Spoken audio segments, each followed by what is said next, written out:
பேச்சுரிமை YouTube channel நண்பர்கள் அனைவருக்கும் வணக்கம். இது ஒரு வித்தியாசமான ஸ்டோரி. பேனரை பார்த்தாவே உங்களுக்கு தெரியும்.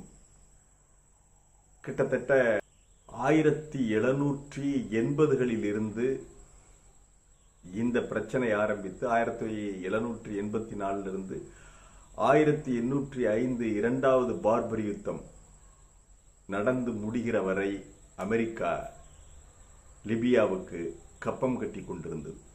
தங்களுடைய கடல்கள் மத்திய தரைக்கடலுக்கு வருகின்ற தங்களுடைய கப்பல்களை பிடிக்கக்கூடாது, தங்களுடைய மாலுமிகளை பிடித்து சிறைப்பிடிக்கக்கூடாது என்பதற்காக வருடத்திற்கு $21,600 திரைப்பணமாக செலுத்தி கொண்டிருக்கின்றது அமெரிக்கா என்றால் உங்களுக்கு ஆச்சரியமாக இருக்கலாம். ஆனால் அதுதான் உண்மை.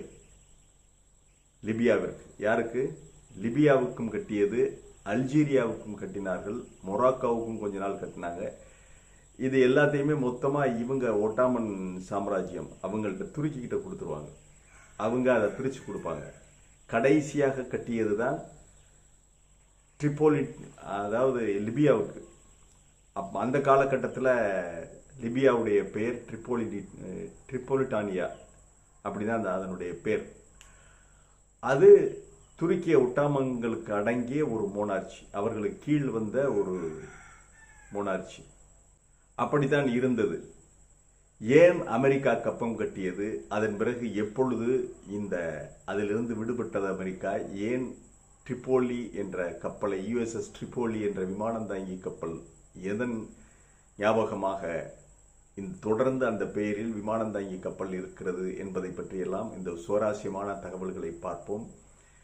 இந்த லிபியாவுக்கும் அமெரிக்காவிற்கும் இடையிலே இருக்கின்ற உரசல், நட்பு, இது எல்லாம் கிட்டத்தட்ட 3 நூற்றாண்டுகளாக தொடர்ந்து வருகின்ற கதை.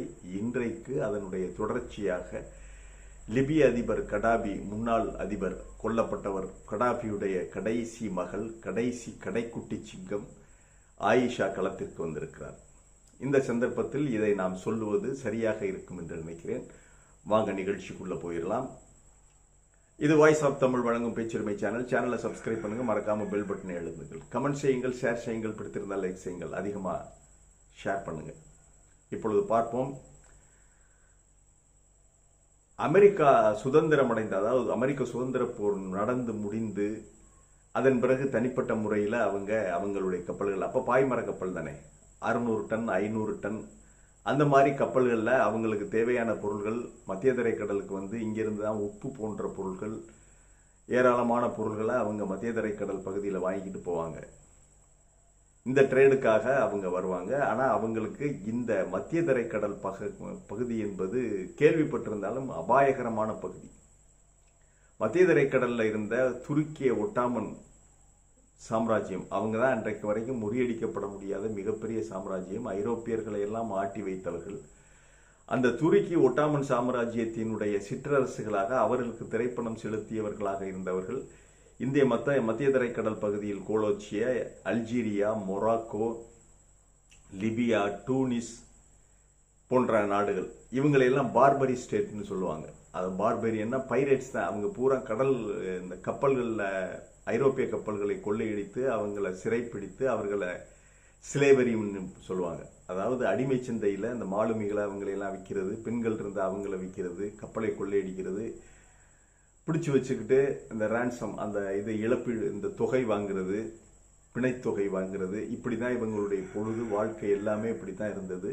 இந்த டியூனிஸில் இதில் தொடங்கி, அல்ஜீரியாவில் தொடங்கி இது வரைக்கும், லிபியா வரைக்கும். அல்ஜீரியா தான் கடற்கொள்ளையில் மிகப்பெரிய கடற்கொள்ளையர்கள். கமால் பாஷா, அந்த நிறைய பாஷாக்கள்லாம் இருப்பாங்க, மெக்டர்மட் பாஷா, அவரெல்லாம் அல்ஜீரியா தான். இப்படி சூழ்நிலையில் அதுவரைக்கும் பிரிட்டிஷ் காலனி, பிரிட்டனோட தான் அவங்க அமெரிக்கா ரொம்ப தொடர்பு. பிரிட்டன் தன்னுடைய காலனியாக வைத்திருந்தது அமெரிக்காவை. அந்த அமெரிக்க சுதந்திர போருக்கு பிறகு அமெரிக்க சுதந்திர போர் நடந்து முடிந்து விட்டது. அமெரிக்கா சுதந்திரம் ஆயிடுச்சு. இனி பிரிட்டன் வந்து தனக்கும் அவங்களுக்கும் எந்த சம்பந்தம் இல்லைன்னு சொல்லிட்டாங்க. யாருக்கிட்ட? லிபியாவுக்கிட்ட, இந்த பார்பரி ஸ்டேட்டுகள்கிட்ட நீங்க என்ன வேணாலும் பண்ணிக்கிறீங்க அப்படின்ட்டாங்க. துருக்கிய ஒட்டாமன்கள்ட்டையும் அந்த தங்களுடைய ஒப்பந்தத்திலிருந்து அமெரிக்காவை விடுவிச்சுட்டாங்க. அவங்கள என்ன வேணாலும் பண்ணிக்கிறீங்க, அவங்களுடைய கப்பல்களுக்கு நாங்கள் பாதுகாப்பு கொடுக்க முடியாது. அதன் பிறகு கொஞ்ச நாள் பிரெஞ்சு கப்பல்களுடைய பாதுகாப்புல அமெரிக்க கப்பல்கள் உள்ள வந்து பொருட்கள் ஏற்றிக்கொண்டு அவங்க அமெரிக்காவுக்கு போய்கிட்டு இருந்தாங்க. அதன் பிறகு நெப்போலியானிக் வார், நெப்போலியன் யுத்தம் தொடங்கியதற்கு பிறகு அந்த யுத்தம் அதிகமாக நடந்துகிட்டு இருக்கும் பொழுது நெப்போலியனுக்கு பிரிட்டனோடு மிகப்பெரிய கடற்சண்டை நடந்ததால் அவரால் கடற்படை பாதுகாப்பை கொடுக்க முடியவில்லை. அவர் அந்த ஒப்பந்தத்தை முறித்து கொண்டு விட்டார். அமெரிக்காவிற்கு கொடுத்த பாதுகாப்பு ஒப்பந்தத்திலிருந்து தன்னை விடுவித்துக் கொண்டு அவர் போர் மேல போயிட்டார். இப்பொழுதுதான் உண்மையான பிரச்சனை ஆரம்பிக்கிறது. 1784 ஆண்டு அமெரிக்காவில் இருந்து வந்த ஷூனர் மரியா என்ற 500 டன் கப்பல், அதன் பிறகு டாபின் என்ற ஒரு கப்பல், 2 கப்பலையும் இவங்க அல்ஜீரியன்ஸ் பிடிச்சிடறாங்க. அல்ஜீரியன் லிபியன் எல்லாரும் சேர்ந்து தான் அவங்க பிடிக்கிறாங்க. இந்த கப்பல்களை சிறைப்பிடித்து இவர்களை எல்லாம் அடிமை சந்தைக்கு கொண்டு போயிடுறாங்க, துருக்கிக்கு கொண்டு போயிடுறாங்க சிறைப்பிடித்து. அமெரிக்காவுக்கு தகவல் கிடைக்குது. அப்பொழுது தான் சுதந்திர போரில் ஈடுபட்டு மிகப்பெரிய வெற்றி அடைந்திருந்த தாமஸ் ஜெஃபர்சன் அவர் தளபதியாக இருக்காரு. அவரே பேச்சுவார்த்தைக்கு லண்டனுக்கு வர்றாரு. பேசி இது பண்ணா அவங்க ஆரம்பத்தில் மிகப்பெரிய தொகையை கேட்குறாங்க. $6,60,000, $8 லட்சம், $9 லட்சம் கேட்குறாங்க. அப்புறம் $8 லட்சம் கேட்குறாங்க. $6,60,000 வர்றாங்க. அதன் பிறகு பேச்சுவார்த்தை நடத்தி வெறும் $60,000 கொடுத்து அவங்கள விடுதலை பண்ணி கூட்டிட்டு போயிடுறாங்க. அப்பொழுதுதான் ஒரு இதுக்கு வர்றாங்க. அதாவது இவங்களே ஒரு முன் வைக்கிறாங்க. துருக்கி, இந்த நீங்க ஒவ்வொரு நாட்டுக்கும் நீங்க இந்த மாதிரி தண்டா எழுதுகிட்டு இருக்க வேணாம், வருடத்திற்கு $21,600 எங்கள்கிட்ட கொடுத்துருங்க, நாங்க இவங்களுக்கு திரைப்பணம்னு சொல்லி இவங்களுக்கு பிரிச்சு கொடுத்துடுறோம், நீங்க எங்கள்கிட்ட கொடுத்துருங்க, நாங்க பிரிச்சு கொடுத்துறோம்னு சொல்லி அவன் ஒரு டீலுக்கு வர்றான். யாரு? துருக்கி. இது விரிவாக பேச போனால் இந்த பார்பரி யுத்தம் 2 மணி நேரம் ஆகும். ஆகவே சுருக்கமாக ஏன் இந்த ட்ரிப்போலி என்ற USS ட்ரிப்போலி என்ற பெயரை வைத்திருக்கிறார்கள் என்பதற்காக இப்ப நம்ம பேசுறோம். அதன் பிறகு அமெரிக்கா இல்லை அப்படின்னு சொல்லி அவங்க தனித்தனியாக அல்ஜீரியாவுக்கு, மொராக்கோவுக்கெல்லாம் மிகப்பெரிய பணத்தை கொடுத்து அவங்கள்ட்ட நிரந்தர சமாதானம் பண்ணிக்கின்றாங்க. அதன் பிறகு இந்த அடம் பிடிக்கிறது லிபியா மட்டும்தான். லிபியாவுக்கு $21,600 துருக்கி கிட்ட கொடுத்துடுறோம், நீங்க வந்து அவங்களுக்கு கொடுத்துருங்க அப்படின்னு சொல்லி ஒரு ஒப்பந்தத்தை ஏற்படுத்தி கொண்டு அதன் பிறகு இந்த போய்கிட்டே இருக்கு. இருந்தாலும் சின்ன சின்ன இதுகளை அவங்க பிடிக்கிறது, இது பண்றது அவங்க அடக்க மாட்டாங்க. இந்த லிபியன்ஸ் ட்ரிப்போலிட்டானி அப்படிங்கிற இதுல இருந்துகிட்டு இது பண்றாங்க. இப்படி வருடம் $21,600 கொடுத்துக்கிட்டு இருக்காங்க. எங்க பிரச்சனை வருதுன்னா 1800ஆம் ஆண்டு தாமஸ் ஜெஃபர்சன் அமெரிக்க ஜனாதிபதி தேர்தலில் ஜெயிச்சிடுறார். அவர் வெற்றி பெற்றவுடன் இந்த லிபியாவுடைய ட்ரிப்போலிட்டானியாவுடைய பாஷாவாக இருந்த யூசுப் கரமாலின் என்கிறவர், அவர் பழைய ஆள், பழைய சம்பிரதாயங்கள், பழைய இதில் இருந்தவங்க. அந்த ஆள் ஒரு கடிதம் எழுதுறாரு ஜெஃபர்சனுக்கு, அமெரிக்கா அரசாங்கத்துக்கு ஒரு கடிதம் எழுதி அனுப்புறாரு. இங்கிருந்து என்னன்னா, நீங்க வந்து புதிதாக அமெரிக்காவுக்கு ஜனாதிபதியை தேர்ந்தெடுத்துட்டீங்க, உலக வழக்கம் என்னன்னா எப்பொழுதுமே எங்களுக்கு நீங்க திரை கட்டுகிற நாடு, எங்களுக்கு கப்பம் கட்டுகிற நாடு, அதனால நீங்க புதிதாக வந்திருக்கிற ஜனாதிபதி எனக்கு ஒரு $2 லட்சம், $2,25,000 திரைப்பணம் சந்தோஷமாக அந்த இதை நீங்க ஜெயிச்சதுக்காக அந்த திரைப்பணத்தை எனக்கு அனுப்பி வைங்கன்னு சொல்லி இவர் ஒரு கடிதம் போடுறார். இதுலதான் வேண ஆரம்பிக்குது. ஜெஃபர்சனுக்கு கடுமையான கோபம் வந்துருச்சு. ஜனநாயக முறையில் நான் என்ன பணம்னா ரொம்ப இதாக கிடக்கா அவங்களுக்கு, இதெல்லாம் காங்கிரஸில் பில்லு பாஸ் பண்ணி கொண்டுட்டு வரணும். ரொம்ப கோபம் வந்துடுச்சு ஜெஃபர்சனுக்கு. இவன் கேட்டால் இவனுக்கு திரைப்பணம் கொடுக்கறதே சாதாரண இந்த பெரிய விஷயம், இதில் வேற இவனுக்கு நான் ஜெயிச்சதுக்கு இவனுக்கு கப்பம் கட்டணுமா அப்படின்னு சொல்லிட்டு யுத்தத்துக்கு அவர் எல்லா ஏற்பாடுகளையும் பண்ணுறாரு. அதன் பிறகு யுத்தம் ஆரம்பிக்குது. 1801ஆம் ஆண்டு யுத்தம். அதன் பிறகு முதல் பார்பரி யுத்தம், அதில் அமெரிக்காவுக்கு சேதாரம் ஏற்படுது. அதன் பிறகு 1805ஆம் ஆண்டு யுத்தத்தில் தான் அவங்க முழுமையாக இது பண்ணுறாங்க. 1801ஆம் ஆண்டு யுத்தத்தில் அப்போ அவங்களுடைய கப்பல்கள் எல்லாமே இந்த பாய்மர கப்பல்கள் தான். ஆர்கூஸ், பிலடெல்பியா, எசெக்ஸ் போன்ற கப்பல்கள், 15 கப்பல்கள் இந்த கப்பல்களோடு வர்றாங்க. வந்து ட்ரிப்போலி அட்டாக் பண்ணுறாங்க. அதுல பிலடெல்பியா வந்து கடுமையாக உள்ள நுழைஞ்சு அட்டாக் பண்ணதுல பிலடெல்பியா 10 கப்பலை அவங்க பிடிச்சிடுறாங்க. லிபியன்ஸ் பிடிச்சு சிறைப்பிடித்திடுறாங்க. அதனுடைய குரூ, அதுல இருந்த கேப்டன் வில்லியம் பாயிண்ட் பிரிட்ஜ் உள்ளிட்ட அவங்களுடைய குருவெல்லாம் சிறைப்பிடித்து வைத்திருக்கிறார்கள். அதன் பிறகு அதை மீட்கிறதுக்காக இன்னொரு கப்பல்ல ஸ்டீபன் டெகார்டர் அப்படிங்கிற இன்னொரு கேப்டன் தலைமையில் ஒரு சிறிய குழு போய் அந்த கப்பலை அட்டாக் பண்ணி அவங்க என்ன பண்ணிடுறாங்க, அந்த லிபியாவுடைய கப்பலாகவே மாத்திடுறாங்க பிலடெல்பியாவை. இனி பிலடெல்பியா பெரிய கப்பல், இதை விடக்கூடாது அப்படிங்கிறதுக்காக பெரிய யுத்தம் நடத்தி பிலடெல்பியாவை மீட்க முடியல. ஆனா அந்த கேப்டனை மீட்டுறாங்க. கேப்டன் அந்த குழுவையெல்லாம் மீட்டுட்டு வந்தவங்க வேற வழி இல்லை, பிலடெல்பியாவுக்கு தீ வச்சு எரிச்சிடுறாங்க. அதற்கு முன்பு போன ஒரு குழுவும் கம்ப்ளீட் கொல்லப்படுறாங்க. ஆனா அதன் பிறகு ஸ்டீபன் டெகார்டருங்கிற தலைமையில் போனதை அந்த கேப்டனை மீட்டுட்டு வர்றாங்க. பிலடெல்பியா கப்பலை கம்ப்ளீட்டு எரிச்சிடுறாங்க. இப்படி யுத்தம் இந்த அளவோட நின்று போயிடுது. அதன் பிறகு 1805ஆம் ஆண்டு அடுத்த யுத்தத்துக்கு தாமஸ் ஜெஃபர்சன் உத்தரவிடுகிறார். அடுத்ததாக இரண்டாவது பார்பரி யுத்தம் 1805ஆம் ஆண்டு தொடங்குது. இப்போ அவங்க இந்த தடவை நிச்சயம் இந்த யுத்தத்தை வெற்றிகரமாக பண்ணணும் அப்படிங்கிறதுக்காக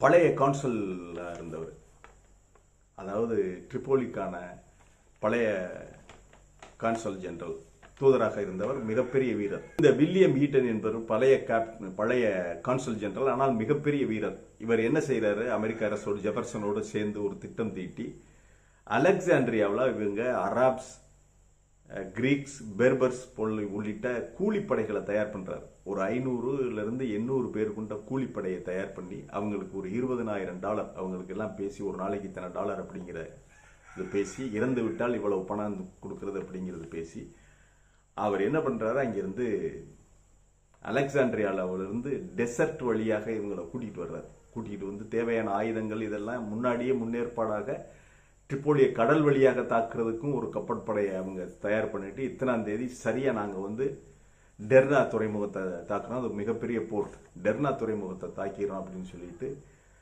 அவர் கேப்டன் அங்கிருந்து வில்லியம் ஈட்டன் வர்றாரு.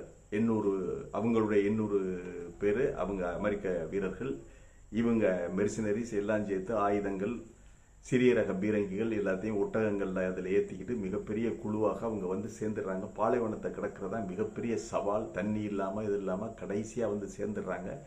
டெர்னார் துறைமுகத்தை அட்டாக் பண்ணுறாங்க.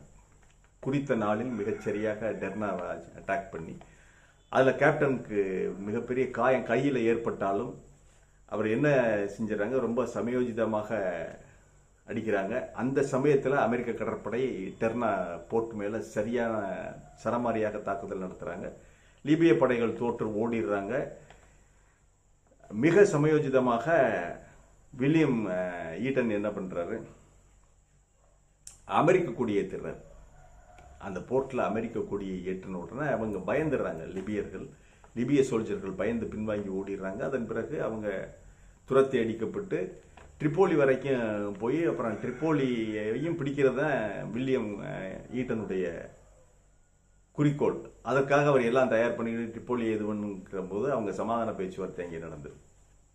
யூசுப் கரமாலினியோட சமாதான பேச்சுவார்த்தை நடத்தி அங்கிருந்து குழு வந்து இல்லை முடிஞ்சிச்சு, இனி யுத்தம் வேணாம், நாங்கள் சமாதானம் நடத்தி எதுன்னுட்டு இனிமேல் திரைப்பணம் எதுவும் கட்டுறதில்லை, அதனால இதோட முடிஞ்சு நீங்கள் வாங்க அப்படின்னு சொல்லி எல்லாரும் கிளம்பி, அதன் பிறகு அவருக்கு வில்லியம் ஈட்டனுக்கு வருத்தான், அவருக்கு ட்ரிப்போலியை பிடிக்கணுங்கிற ஆசை.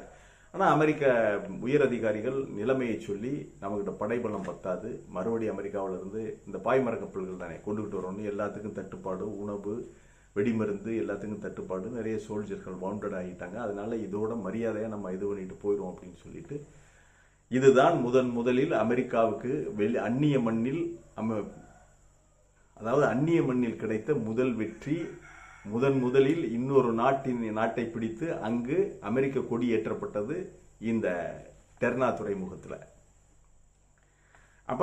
அப்ப பேர் வந்து ட்ரிப்போலிட்டானியா, அதனால அதனுடைய தலைநகர் ட்ரிப்போலி. அதன் பிறகுதான் லிபியாங்கிற பேர் மாறினது. இந்த வெற்றியை கொண்டாடும் விதமாக அவங்க அதன் பிறகு அமெரிக்கா தீர்மானித்து தொடர்ந்து இந்த வெற்றி நமக்கு இருக்கணும் அப்படின்னு சொல்லிட்டு, அதனால ட்ரிப்போலிங்கிற பேர்ல அவங்க விமானம் தாங்கி கப்பலை இன்று வரை வைத்திருக்கிறார்கள். இதுதான் விஷயம். லிபியாவோடு கப்பம் கட்டியது, லிபியாவோடு சண்டை பிடித்தது, இதெல்லாம் இந்த வரலாறு இருக்கு. இந்த ட்ரிப்போலிங்கிற கப்பல் இருக்கிற வரை இந்த வரலாறு இருக்கும். என்னதான் வெற்றி பெற்றிருந்தாலும் அமெரிக்கா வெற்றி பெற்றது.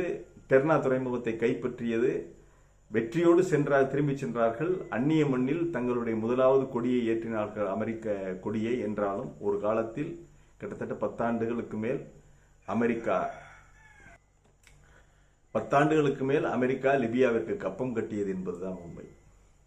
அந்த வரலாறு இருக்குல்ல. ஆகவே அமெரிக்காவிற்கு அந்த வரலாறும் லிபியாவிற்கு கப்பம் கட்டிய வரலாறும் இருக்கிறது.